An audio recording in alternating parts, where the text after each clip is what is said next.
The first recipe I have for you is a bruschetta, and this is a very simple recipe, much like all of my recipes.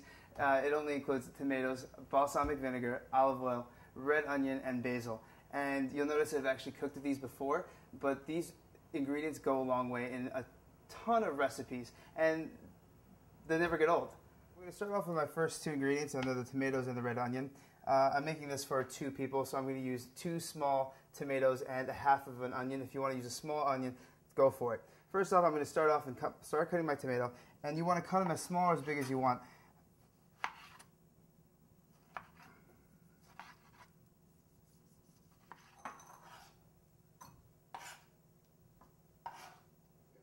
So I got my tomato all chopped up, and one point about the tomatoes is it's your choice whether or not you want to keep the seeds in. Some people like them, some people hate them. I don't mind them, so do what you want.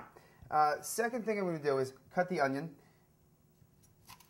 I only need half, and again, my biggest thing with cooking is that there are no rules, so if you want to use a whole onion, you like more onion, go for it. It's up to you.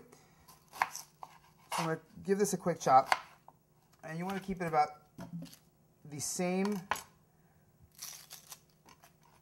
size as the tomatoes.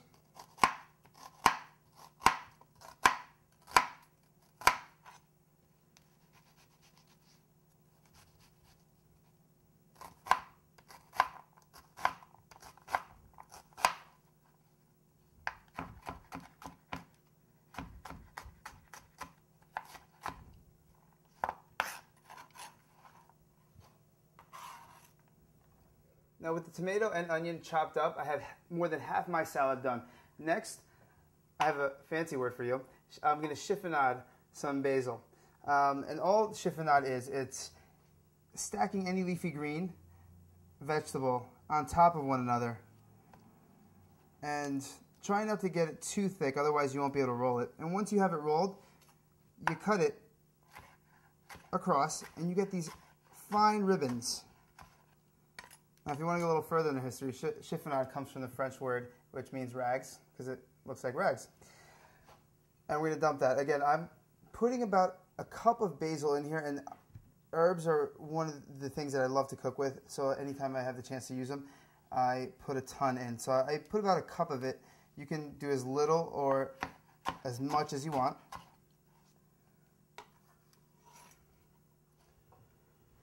So the salad's about 75% done, and I realized I needed a bigger bowl, so I'm going to transfer all my ingredients into the bowl. And now it's on to the dressing, which is nothing but olive oil and balsamic vinegar. I'm going to use about 1/3 of a cup, and again, use as little or as much as you want. You can even do half a cup, you can do 1/4 cup. That's up to you.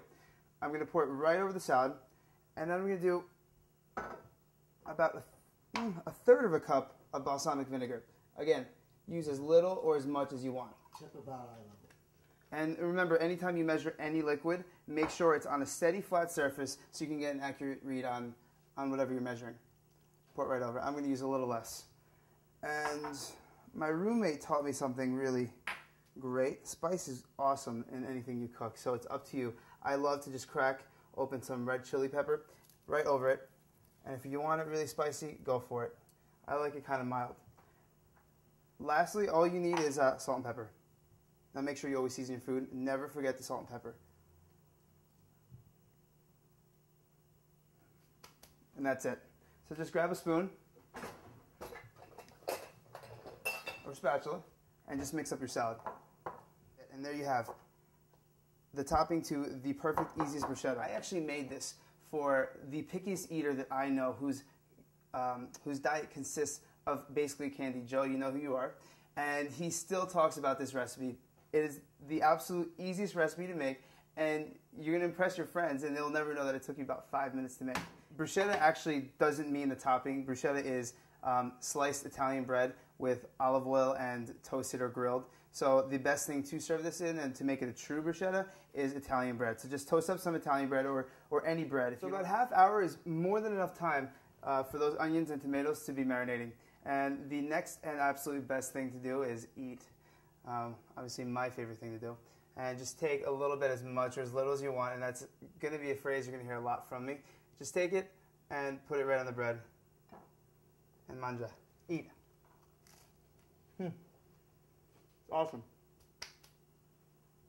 Again, the easiest recipe. I hope you enjoyed this recipe, and I really look forward to hearing all your comments about it, and let me know how easy it really was to make, because there's no trickery here. That's all it took. What you saw is how long it really took to make. Enjoy it.